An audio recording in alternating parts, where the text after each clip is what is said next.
할렐루야, 주님의 이름을 찬양합니다. 우리의 참된 왕이신 주님께서 이 시간 우리와 함께 하시며 우리들의 예배를 기뻐 받아 주십니다. 오늘은 온유한 자라는 제목으로 하나님의 말씀 선포하겠습니다. 자, 오늘은 이제 팔복 세 번째 주제, 이 온유한 자에 대해서 살펴보도록 하겠는데요, 우리가 5절 말씀을 읽어보시면 온유한 자는 복이 있나니 그들이 땅을 기업으로 받을 것이며, 이렇게 말씀하고 있습니다. 자, 사실 그냥 본문만 생각해 보시면 별거 없죠. 굉장히 단순합니다. 간단해요. 온유한 사람은 복을 받는데 그 복의 내용은 땅이다. 온유한 사람은 땅을 복으로서 허락받는다. 그래서 온유한 자는 땅이 생긴다. 얼마나 좋습니까? 온유한 자. 자, 여러분 이름으로 땅이 좀 있으십니까? 땅 있으세요? 없으세요? 온유하지 않아서 땅이 없는 겁니다. 온유한 자는 땅을 얻는다고 성경에 기록되어 있는데, 땅이 없다면 온유하지 않은 것. 자, 온유해지면 땅이 생기실 줄로 믿습니다. 예, 1부에는 아멘을 안 하고 묻더라고요. 에이 설마. 2부에는 다들 그냥 땅을 갖고 싶어 하시나 봐요. 예. 땅 있으면 좋습니까? 땅 있으면 좋아요? 아멘. 그런데 우리가 이제 생각을 해보시면 이 세상에서 온유하면 땅이 생겨요? 온유한 사람들을 한번 떠올려 보세요. 온유한 사람들은 땅이 있습니까? 잘 매치가 되질 않아요. 온유한 자는 온유한 자고, 땅 있는 사람들, 땅 부자들을 생각하면 온유해요? 거칠어요? 좀 이렇게 온유하지 않은 분들도 좀 많아요. 그러니까 온유한 거하고 땅을 소유한다라는 거하고 사실 이렇게 세상에서는 그렇게 매치가 되는 일은 아닌 거예요. 오히려 세상에서 땅을 소유하려면 좀 억척스러워야 되고요, 또 머리도 굴려야 하고, 또 부지런해야 됩니다. 정보에도 빨라야 되고요. 그래야 땅이 좀 생기는 거예요. 그냥 돈이 있다고 땅이 많은 사람은 아니에요. 돈이 있다고 아무런 땅에 또 살 수 없으니까. 땅이 많은 사람들은요, 그렇게 온유한 사람들은 아니에요. 그런데 온유하면 땅이 생긴다, 이게 그렇게 설득력 있는 말이 아니라는 거죠. 그러면 이 온유하다의 기준이 그러면 하나님이 생각하시고 하나님 말씀하시는 것과 우리가 생각하는 온유함이 좀 다른 것인가? 맞지 않나? 좀 접근이 좀 달라질 수도 있는 것이고요. 또 그러면 오늘 본문에서 말씀하시는 땅을 주신다라고 하는데, 그럼 그 땅이 여러분 땅이 사실 많잖아요. 서울 한복판에도 땅이 있고 강원도 산골에도 땅이 있고. 자, 땅을 받는다면 어떤 땅을 받고 싶어요? 서울 땅 받고 싶어요? 강원도 땅 받고 싶어요? 예? 서울 한복판에 있는 땅을 받고 싶죠. 그 땅을 주신다는, 그럼 이거 무슨 기준을 주신다는? 하나님 이왕 주실 거면 서울에 좀 인접한 곳에 좀 땅을 좀 주세요. 저쪽 충청도 경상도 이런 데 땅은 필요 없습니다. 무슨 기준이에요, 하나님? 우리가 좀 생각을 해볼 수가 있는 거예요. 고민을 좀 해볼 필요가 있어요. 온유한 자는 땅을, 아멘인데 그래도 이왕 땅을 주실 거면 좀 좋은 쪽에 땅을 주시면 좋잖아요. 자, 우리가 생각해 볼 때 온유하다라는 말은 이 사전적 의미로 어떻게 되어지는 거예요? 온유하다. 성격이나 태도 따위가 온화하고 부드럽다. 이게 우리가 온화하다라고 말해요. 온유하다라고 말해요. 그럼 오늘 예수님께서 말씀하고 계시는 온유가 정말 우리가 생각하는 그 온유가 맞는 것인가? 왜냐하면 이게 성경이라는 게 번역이 되는 거잖아요. 해석이 되어진 거예요. 번역이 되면서 그 온유가 이 온유가 맞는 것인가? 이게 아무리 생각을 해봐도 잘 맞지 않는 것 같은데, 그렇죠? 자, 제가 팔복 말씀을 이어오면서 여러분들에게 계속해서 말씀드리고 있는 것, 계속해서 강조해드리고 있는 게 뭐냐면은 여기 팔복에 나오는 이 내용이라는 것이요, 지금 예수님께서 말씀하시고 있는 이 8가지의 복은 우리가 뭘 어떻게 해서 어떠한 행위를 해서 하나님께서 말씀하신 걸 어떤 행위로, 어떤 행동으로 잘하면 상으로 우리가 얻어내는 게 아니라고 말씀드렸어요. 내가 심령이 가난한 자가 되고 내가 애통한 자가 되면, 온유한 자가 되면 하나님이 나한테 상으로 주시는 거 아니라고 말씀드렸어요.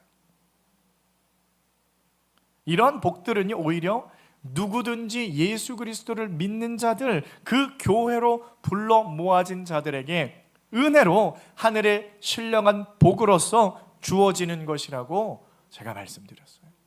성도들에게 은혜로 복으로 선물로 주어지는 거예요. 그리고 이러한 또 성품들, 이러한 성품들, 8가지의 성품들은 우리에게 자동적으로 소유가 되어지고요. 이 세상에서 또 우리가 성도가 지향해야 하는 어떠한 그 스탠다드한 성도의 지향성을 보여주는 것이라고 제가 말씀을 드려요. 그래서 심령이 가난한 자가 되어지는 것이고요, 또 우리는 심령의 가난함을 향해서 나아가는 것이고, 애통한 자가 되어지는 것이고, 더욱더 애통한 자리로 우리가 나아가야 하는 것이고, 온유함도 마찬가지. 우리가 예수를 믿는 사람들이 온유한 자들이 되어진다라는 거예요. 그리고 또 온유한 자를 향해서 우리가 나아가야 하는 것. 생각을 해보시면은 여러분, 온유한 자가 정말 복을 받는다라고 말씀한다면 세상에 온유한 자가 참 많이 있어요.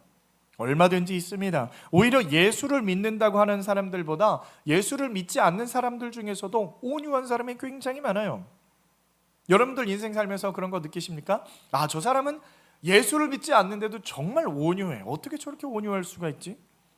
예수를 믿지 않는데도 그 인격적인 그 인격이나 성품이 너무너무 온유하고 너무나 훌륭한 사람들이 많이 있다라는 거예요. 여러분 그런 사람들 보십니까? 제가 아는 사람들도 여러 그런 분들이 있어요. 예수를 믿지 않는데 온유해요. 왜? 우리 머리 밀고 산에 올라가시는 분들도 보면은 정말 온유한 분들 있죠. 다 그런 건 아니지만 이 성품만 보자면 굉장히 온유한 사람들. 이 가톨릭의 신부들도 보면은 굉장히 온유해 보이는 사람들이고. 제가 전에 일본에 갔을 때도 사람들 보면은 와, 정말 어떻게 이렇게 온유하고 참 성품이 좋은 사람들이 있을까 싶을 정도로 그런 사람들이 있어요. 예수를 근데 믿지는 않아요. 오히려 예수 믿는 사람들이 그렇게 온유한 사람들이 사실 많이 없기도 합니다. 왜요? 막 예수 믿으면 어떻게 믿어요? 막 그냥 억척스럽게 믿죠. 막. 오히려 그런 분들이 많지. 참 온유하고 평온하고 이런 분들이 그렇게 많지 않아요. 오히려 온유한 사람들. 그러면 이렇게 온유한 사람들, 그렇게 온유한 사람, 세상에서 온유하면 땅을 기업으로 받는다. 우리가 이거를 좀 생각을 해봐야 되는 거예요. 정말 온유하면 땅을 기업으로 받는가? 그래서 왜 불교 사람들이 자꾸 이 팔복의 말씀을 자꾸 좋아하는 거예요? 뭐요? 우리가 온유해지면 이제 땅을 기업으로 받는다. 멋대로 해석해가지고 그렇게 하는 거 아니에요? 성경에서 말하고 있는 게 과연 그것인가? 자, 성경에 보시면요, 온유한 사람들이 등장하며 성경에서 딱 대놓고 이 사람은 온유한 사람이다라고 말하는 두 사람이 있어요. 2명 정도. 누구냐면 바로 모세와 예수님. 이 모세와 예수님을 향해서는 성경이 온유한 자다라고 정확하게 이야기를 하고 있어요. 그 외에도 사실 온유한 사람들이 있으면, 예를 들어 다니엘 같은 사람은 얼마나 온유합니까? 그 성품이 온유하고 그런 사람인데 직접 대놓고 다니엘 온유한 자다라고 말씀을 하고 있지는 않아요. 하지만 모세와 예수님에 대해서는요, 온유하다라고 말을 하고 있어요. 우리 말씀 한번 보실까요? 민수기 12장 3절 말씀을 우리 한번 다 같이 읽어보도록 합니다. 시작. 이 사람 모세는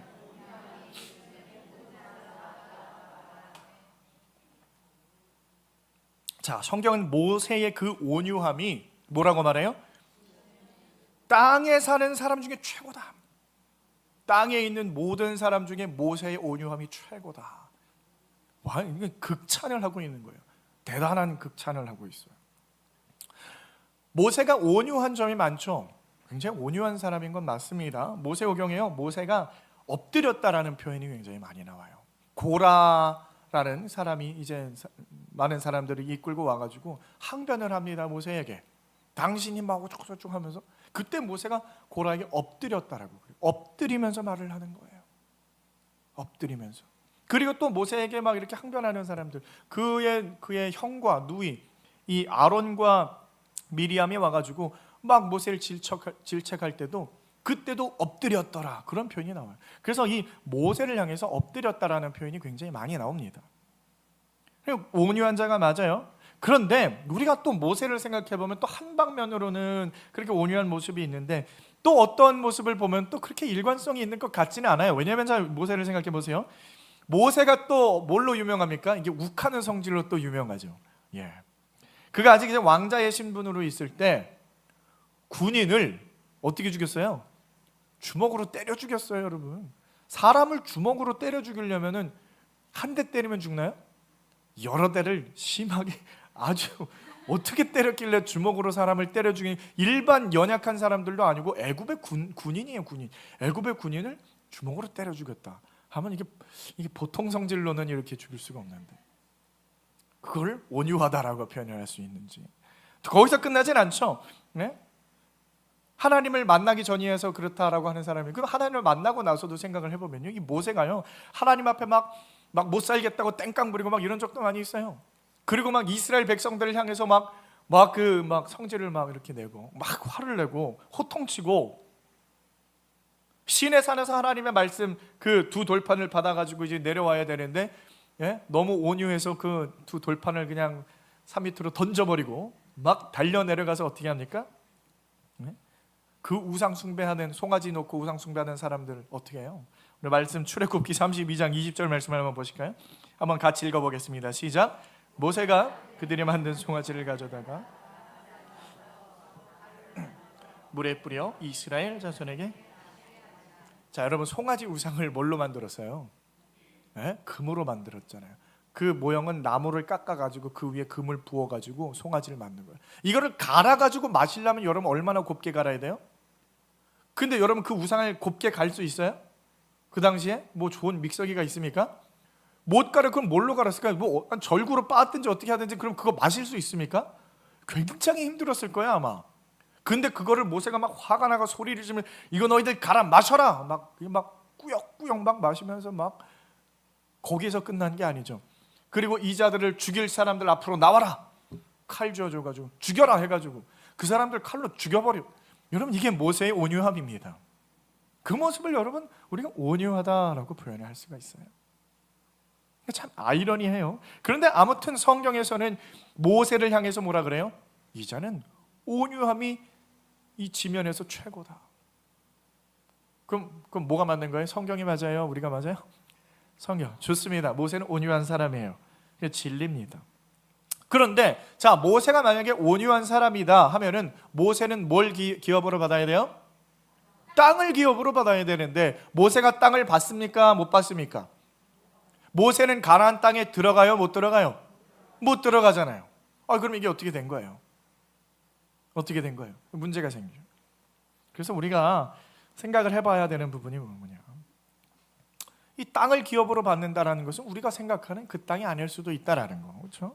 다른 차원에서 지금 예수님께서 말씀하시고 있다라는, 성경은 이렇게 충돌을 일으키지 않아요. 이게 충돌인 것처럼 보이지만 그렇지 않다라는 거예요. 자, 오늘 말씀에서 이야기하고 있는 이 온유한 자, 그 어떠한 성품이냐면은 본문에서 사용되어진 이 단어를 우리가 생각을 해봐야 되는데, 여기서 온유한 자를 프라에이스라는 단어, 원형은 프라우스라는 단어예요. 프라우스라는 단어를 사용을 했는데, 이 단어에 함축되어져 있는 내용, 그 함유되어져 있는 내용이 뭐냐면은 가난하고 괴로움 당하고 애통하고 짓눌림으로 인해서 온유해지는 거예요.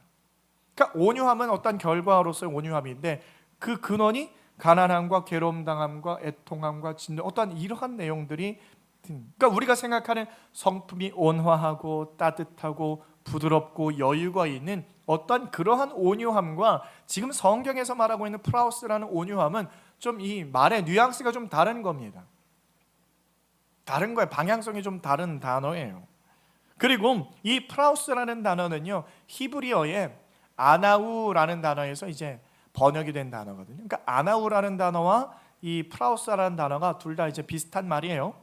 그래서 모세가 온유하다라고 표현되어진 그 민수기 12장 3절에 사용되어진 단어가 아나우고, 오늘 마태복음 5장 5절에 나온 온유한 자는 프라우스. 근데 그게 동의어. 어떤 의미가 있다고요? 짓눌리고 천하고 초라하고 애통하고 가난하고 괴로움 당한 어떤 그러한 의미에서의 온유함을 말하는 거예요. 그래서 유대인들에게 있어서요, 온유한 자다라는 뜻은요, 고난을 당하고 핍박과 가난함과 억누림 가운데에서 온유함이 생겨났다, 그렇게 생각할까요? 그러니까 우리가 지금 느끼는 그 온유함하고 조금 이제 어떤 그 온도가 좀 달라요. 온도가 좀 다릅니다, 그 온유함이. 그래서 이 온유함과 겸손함도 비슷한 맥락으로 같이 사용되어지는 거예요. 온유함으로 해석이 되어지기도 하고 겸손함으로 번역이 되어지기도 해요.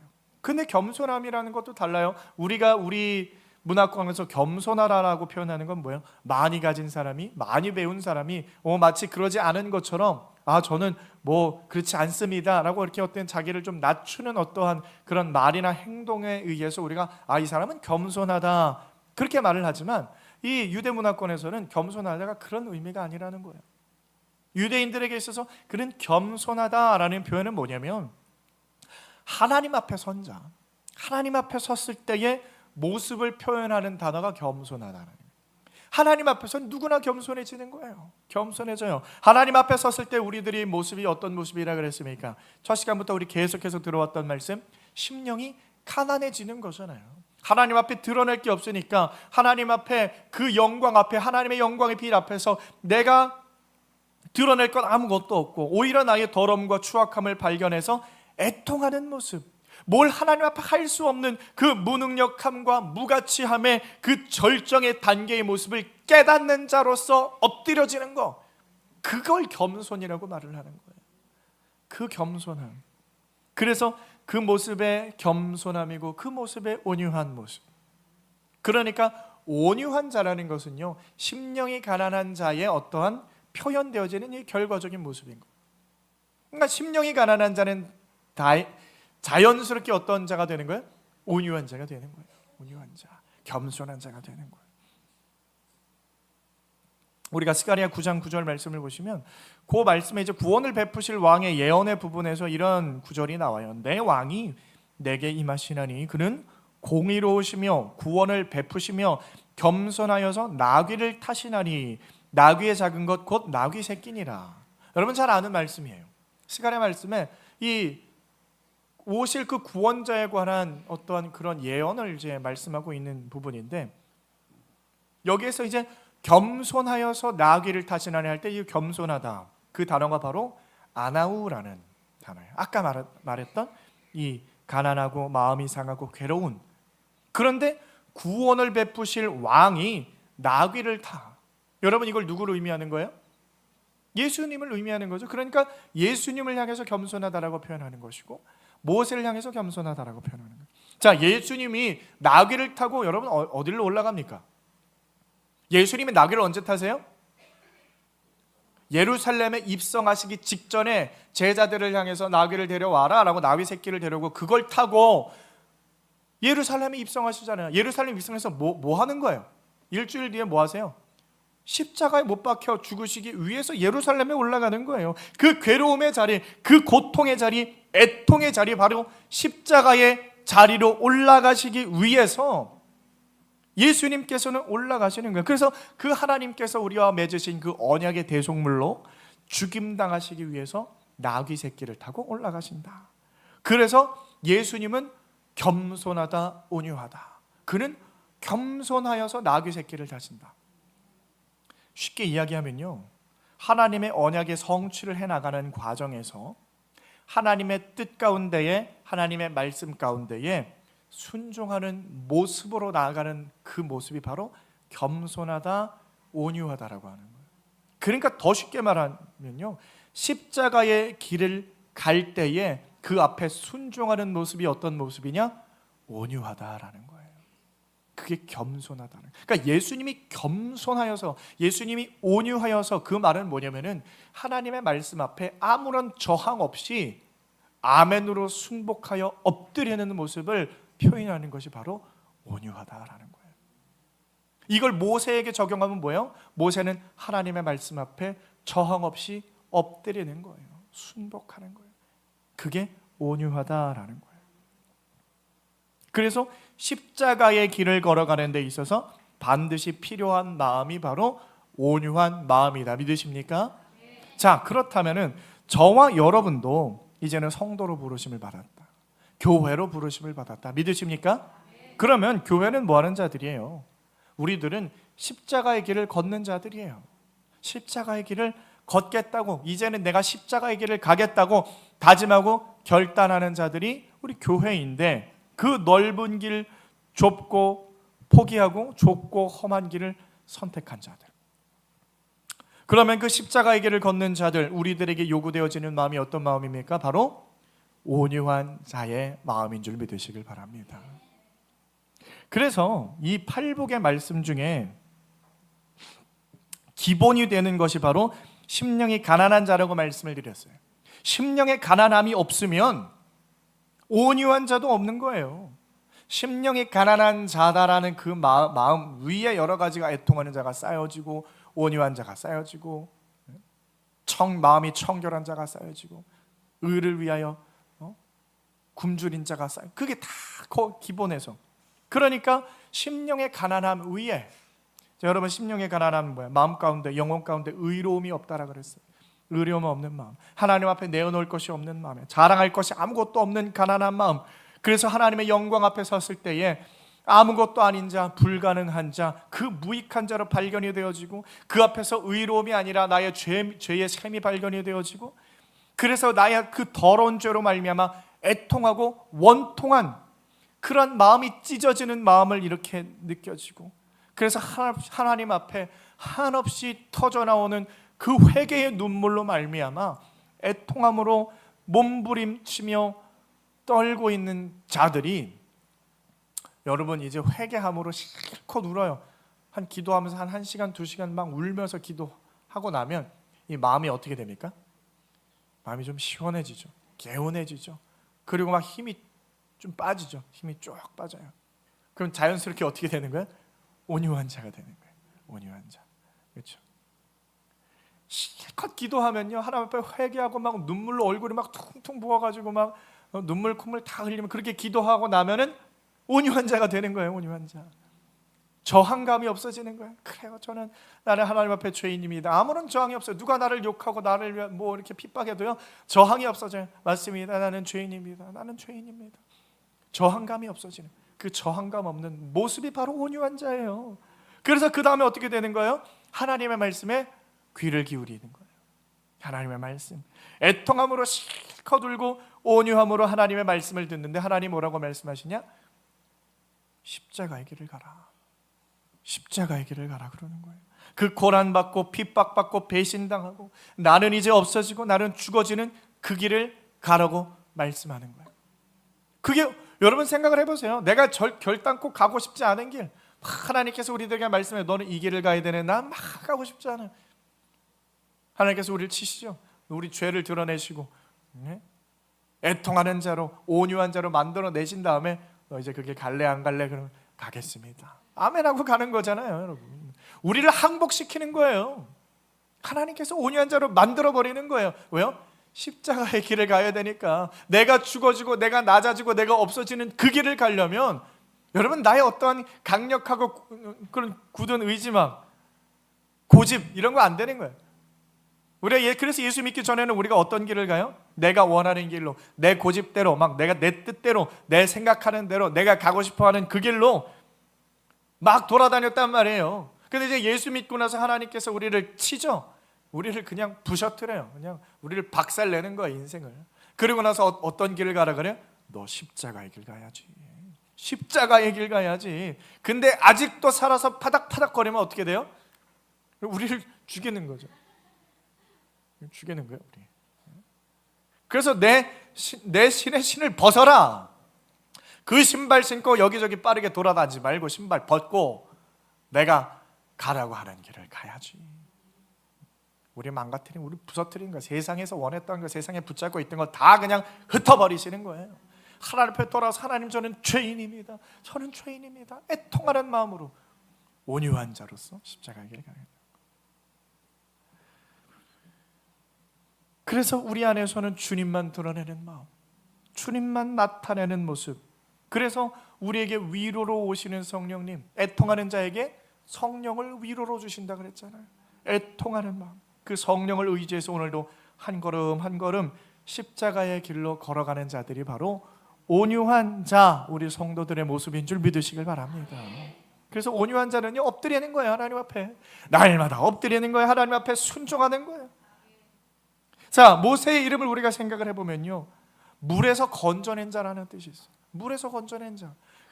왜 그런 이름을 주셨냐면은 이스라엘 백성들을 어둠 가운데서 건져낼 자로서 하나님께 그냥 대표로 선택을 받은 거예요. 그래서 모세는 예수 그리스도의 모형으로서 그려지는 겁니다. 그 인생이. 그래서 모세의 그 온유함, 그러니까 모세는 예수 그리스도를 나타내는 모형이라 그랬어요. 그런데 그 모세의 온유함을 나타내는 우리가 아까 봤던 민수기 12장 말씀에는요, 어떤 내용이 같이 나오냐면은 모세의 결혼 이야기가 같이 나와요. 모세가 여러분 광야에서 결혼을 한번 합니다. 원래는 결혼을 언제 해요? 광야에 나가서 사실 도망쳐가지고 광야에서 십보라를 만나요. 십보라를 만나서 결혼을 하고요. 그 다음에 하나님 앞에 부르심을 받아서 출애굽을 했는데, 출애굽하는 과정에서 모세가 한 번 더 결혼을 해요. 그런데 누구랑 결혼을 하냐면 이름도 없는 게 어떤 여인, 뭐라고 표현하냐? 구스 여인이라고 말해요. 구스가 뭐예요? 구스 패딩 아니고요. 그건 영어로 구스고, 그거는 이제 거위인데, 여기서 히브리어로 헬라어로 구스는 무슨 말이냐면 검다라는 거예요. 검다. 검은 사람, 검은 여인. 여기서 뭘 말하는 겁니까? 아프리카에서 노예로 잡혀온 그 흑인 여자예요. 흑인 여자. 근데 왜 지금 여기에 생뚱맞게 흑인 여자가 갑자기 있어요? 이 사람은 뭐냐면 원래는 애굽에 노예로 잡혀온 사람이에요. 그 당시에. 이집트 사람들은 흑인이 아닙니다. 애굽 사람들은요, 그 당시에 백인이었어요. 하얀 사람들이었어요. 구스 여인이라는 것은 아프리카에서 잡아온 노예를 말을 해요. 그 당시에 이스라엘 백성만 노예가 아니라 흑인 사람들도 노예로 같이 있었어요. 그런데 출애굽을 하면서 왕창 대거 엄청난 사람들이 나가면서 같이 있던 사람들이 같이 따라 나온 거예요. 같이 도망쳐 나온 거예요. 그 애굽의 소나기에서. 그래서 얼떨결에 같이 나왔던 사람인데 그 대부분은 유대인이잖아요. 그러니까 그 진영 안에서도 이 흑인 여자는요, 그렇게 천대받았을 거예요. 천대받고 인정받지 못하고 그런 사람이었는데, 지금 그 무리의, 엄청난 무리의 우두머리인 모세가 대단한 사람이잖아요. 모세가 지금 누구랑 결혼을 하겠다는 거예요? 그 흑인 여자랑 결혼하겠다. 이게 말이 안 되는 겁니다. 이게 엄청난 사건이에요. 엄청난 사건. 그런데 자, 이제 왜 성경에서 이러한 모습을 보여주시냐? 왜 모세가 대체 그 구스 여인이랑 결혼을 합니까? 이제 이 정도 되면 여러분 좀 알아들으셔야 되는데, 자, 우리가 사사기를 보면서 잉태치 못하는 여인, 구로치 못하는 여인, 뭐 창녀와 같은 여인, 이 멸시받고 천대받는 이런 저주받은 여인들을 누구를 상징한다고 말씀했습니까? 이걸 누굴 상징한다고 그랬어요? 말씀 다 같이 다 들어야겠네요. 다시 들어야겠어요, 말씀을. 이 여자들을 누구를 상징한다 그랬어요? 교회를 말한다 그랬잖아요. 성경에서 이 저주받은 여인들을요, 교회라 그랬어요. 교회. 근데 이 교회가 누구랑 결혼을 하는 거예요? 예수님이랑 결혼하는 거예요. 구스 여인도 마찬가지예요. 지금 저주받은 자 아니에요? 저주받은, 똑같은 맥락이에요. 잉태치 못하는 자, 구로치 못하는 여인, 구스 여인 똑같은 거예요. 그러니까 이 구스 여인이 흑인 여자는 누굴 말을 하는 거예요? 교회를 말하는 거예요. 저와 여러분을 의미하는 겁니다. 근데 이게 지금 누구랑 결혼해요? 예수 그리스도의 상징으로 나타낸 모세와 결혼하는 거예요. 이게 어떤 그림이에요? 우리들이 구원받는 그 모티브의 그림이 똑같이 지금 나오고 있는 거예요. 예수님께서 우리 죄 많은 영혼, 이 심령이 가난한 자들, 죄 많고 더럽고 추악한 자들을 선택하셔서 하나님의 백성, 또 하나님의 아들의 신부로 삼아가지고 같이 결혼을 한다. 이 엄청난 구원의 스토리를 지금 이 모세를 통해서 보여주고 있는 거예요. 그런데 이 모습을 보고 무슨 문제가 생겨요? 그의 형과 누나 아론과 미리암이 와가지고 막 질책을 하는 거예요. 야, 모세야, 네가 이럴 수가 있느냐? 어떻게 우리들의 지도자인 네가 그 천한 여인과 네가 결혼할 수 있느냐? 막 질책을 하는 거예요. 지금 이 사람들은요, 인간의 눈으로, 인간의 선악의 판단으로 하나님이 하시는 일을 판단하려고 드는 거예요. 하나님, 이게 옳습니까? 이거 아닙니다. 예를 들어서 여러분, 예수님께서 십자가에 올라가신다고 말씀하실 때에 베드로가 뭐라 그래요? 예수님 따로 불러, 당신 미쳤습니까? 똑같은 거예요. 지금 그런 일을 하고 있는 거예요. 하나님의 구원의 사역을, 하나님의 행하시는 그 눈보신 사역을 이 우리 더러운 죄인들의 눈으로 판단하고 있는 거예요. 그러니까 하나님께서 그 미리암에게 문둥병을 줘버리는 거예요. 그 말은 무슨 말이냐면은 원래 그 미리암의 더러운 모습을 그냥 폭로시켜 버리는 거예요. 네가 의로운 줄 알아? 너는 원래는 이렇게 죄와 더러움으로 점철된 아주 문둥병 걸린 그런 자야 하는 그 문둥병을 걸리게 해버려. 그 자리에서 너도 이렇게 더러운 자야. 너도 나의 은혜가 없으면은 너는 이제 썩어질 뿐인 죄인임을 너도 깨달아야 되는 거야. 너도 똑같은 죄인이야. 나의 은혜가 필요한 자야. 너도 이 구스 여인과 똑같은 자야. 그걸 알려주는 거예요. 그걸 알려주는 거예요.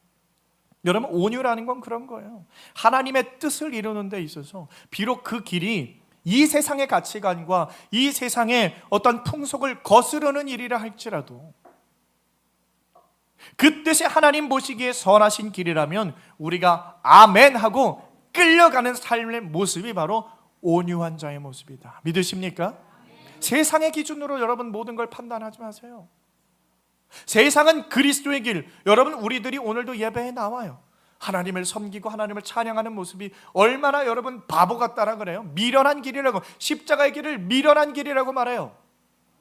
얼마나 바보 같은 거예요. 세상의 즐거움과 유익을 다 포기하고 내가 가고 싶은 길, 내가 원하는 길 다 포기하고 하나님께서 원하시는 길을 간다, 하나님께서 말씀하시는 길을 간다. 얼마나 바보 같아요. 그렇지만 그 길이 우리들에게는 하나님의 능력이 되는 길인 줄 믿으시길 바랍니다. 그 길을 걸어가는 자들이 바로 온유한 자다. 온유한 자다, 그렇게 말해요. 그래서 그러한 온유한 자를 아멘으로 걸어나가는 자들, 그 성도들의 삶 가운데에 그러한 온유함이 사실 자연스럽게 맺혀지는 거예요. 그래서 우리의 성도의 그 성령의 열매들, 뭐 인내함, 온유함, 절제, 이런 것들이 그 성도의 삶에서 자연스럽게 맺혀지는 것들이에요. 그래서 우리가 말하는 그 부드러운 그 온유함은요, 진짜 그 참된 온유함, 참된 하나님의 말씀 앞에 순복하는 모습에서부터 은은하게 뿜어져 나오는 거예요. 우리가 그 십자가 길을 걸어가는데 항복했는데 그 온유함이 나올 수밖에 없는 자들로 우리가 밀려져 내려간다라는 거예요. 사랑하는 성도 여러분, 그렇게 온유한 자들에게 허락되어지는 복이 있다 그랬어요. 어떤 복이 있다 그랬습니까? 땅을 기업으로 받는다. 땅을 기업으로 받는다. 그러면 그 땅은 어떤 땅이에요? 자, 이제 우리가 온유한 자가 됐어요. 십자가의 길을 걷는다. 그러면 땅을, 어떤 땅 받고 싶으세요, 여러분? 어디 땅 받고 싶으세요? 강남 땅? 아직도 강남 타령을 하고 있어요. 자, 우리가 시편 37편 말씀을 좀 볼게요. 시편 37편 말씀에 이 다윗이 쓴 시인데 유독 땅과 의인에 관한 말씀이 많이 나오거든요. 우리 11절 말씀을 우리 한번 같이 읽어보도록 합니다. 시작.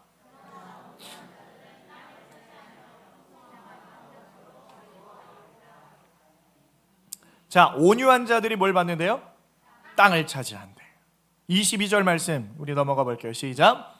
주의 복을 받은 자들은 땅을 차지하고 주의 저주를 받은 자들은 끊어지리로다.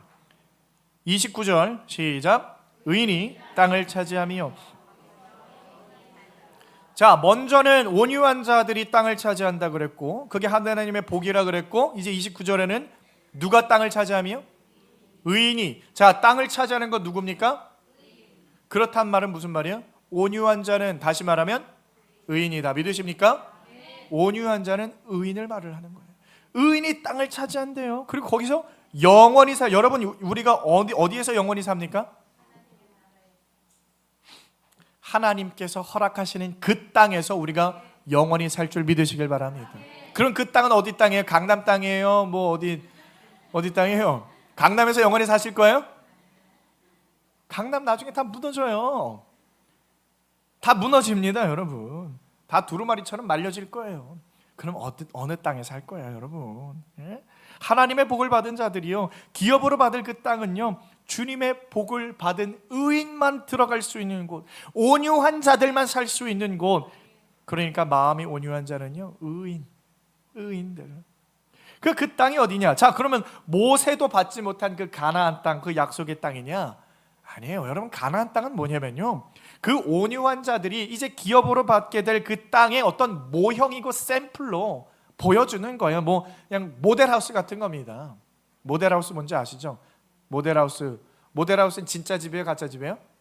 가짜 집이잖아요. 그런데 어떻게 장차 너희들이 받을 아파트 지어지고 있어요. 막 공사하고 있어요. 그러면은 어떤 모습으로 될 거예요? 이런 모습으로 될 거예요 하고 잠깐 보여주는, 맛배기로 보여주는 게 모델하우스잖아요.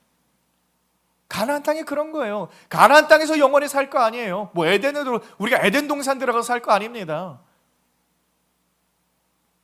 진짜 온유한 자들에게 주어질 땅은요, 이사야 66장 22절 말씀에 기록하고 있어요. 내가 지을 새 하늘과 새 땅이 내 앞에 항상 있는 것 같이 너희 자손과 너희 이름이 항상 있으리라 여호와의 말이니라. 요한계시록이나 이사야서나 똑같은 말을 하고 있어요. 결국 우리들에게 허락하실 그 땅이라는 것은요, 거룩한 성 새 예루살렘, 완벽한 하나님의 나라가 임했을 때 만들어지는 그 새 하늘과 새 땅, 그 땅을 우리들에게 주신다 믿으십니까? 다시 말하면 그 완벽하게 재현되는 하나님의 나라, 그 나라가 너희 온유한 자들에게 주어지는 땅이다. 그걸 말하고 있는 거예요. 지금 사실 굉장히 쉬운 말을 굉장히 어렵게 풀어서 지금 제가 설교를 했어요. 한마디로 말하면 뭐예요? 예수 믿으면 천국 간다. 네 글자로 말하면 예수 천당. 예수 천당. 그 네 글자를 지금 굉장히 한 40분 동안 이렇게 말하고 있는데, 이걸 뭐래요? 우리가 두 글자로 뭐라고 해요? 또 복음이라고 그러죠. 복음 이야기예요, 여러분. 결국 여러분의 팔복이라는 이야기는요, 복음 이야기예요. 우리 예수 믿음, 예수님은요, 그 깊은 복음의 진리를 각기 다른 모양으로 말씀해 주고 있는 거예요. 우리 사랑하는 목자교회 성도 여러분, 하나님께서 우리에게 주시고자 하시는 것은요, 하나님의 나라인 줄 믿으시길 바랍니다. 그런데 그 하나님의 나라를 우리는요, 오늘 이미 살아가고 있는 줄 믿으시길 바랍니다. 아직 완벽하게 완성이 되지는 않았어요. 하지만 곧 오실, 반드시 올 그 하나님의 나라를 우리는 이미 살아가고 있는 자들이에요. 여러분, 그래서 우리들의 관심은 뭐냐면은, 야, 마지막에 하나님께서 이 땅 가운데에 예수님께서 오셨을 때에, 하나님의 나라가 완성되어졌을 때 내가 과연 그 하나님의 나라에 들어갈 수 있을까 없을까 노심초사하면서 고민하는 게 아니에요. 야, 예수님 오셨을 때 나 만약에 못 들어가면 어떡하지? 내가 이 세상에서 지은 죄가 많은데, 몰래 이렇게 지은 죄가 많은데 그 죄 때문에 내가 그 땅에 못 들어가면 어떡하지? 고민할 자들이 아니라는 거예요. 우리들은 이미 그 하나님의 나라에 부름받은 자들인 줄 믿으시길 바랍니다. 그 믿음이 있어야 돼요. 그래서 우리는요, 소원해야 될 것이 내가 그 하나님의 나라에 들어갔으면 좋겠다가 아니에요. 그 하나님의 나라가 이루어졌을 때에 예수 그리스도와 하나님과 성령을 대면하여서 볼 수 있다라는 그 믿음, 그 소원함, 그 소망을 가지고 살아가는 자들. 그래서 이 땅 가운데 하나님의 나라가 어떻게 완성되어져 가고, 이 땅 가운데 우리가 하나님의 그 허락하신 십자가의 길을 어떻게 승리하며 나아갈까. 그래서 오늘도 우리에게 위로로 주신 성령님을 의지해서 하나님 앞에 온유한 자들로서 오늘도 하나님의 나라를 선포하며 나아가시는 우리 사랑하는 목자교회 성도 여러분 다 되시길 주님의 이름으로 축원드립니다.